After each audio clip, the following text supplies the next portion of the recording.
Hello, I'm your host, the Chicken Man with Texas Precision Poultry.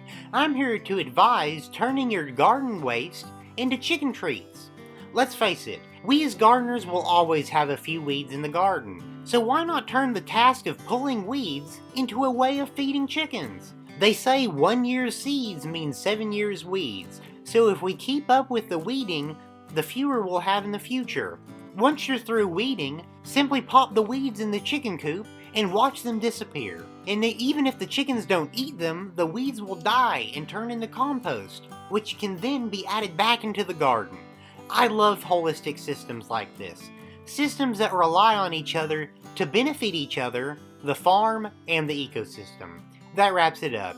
If you have any questions, leave it down in the comment section, and don't forget to check out our social media accounts. Links are in the description below. Like the video and subscribe. I've been the Chicken Man with Texas Precision Poultry. For now, I bid you farewell, and encourage all to keep your hens happy and healthy.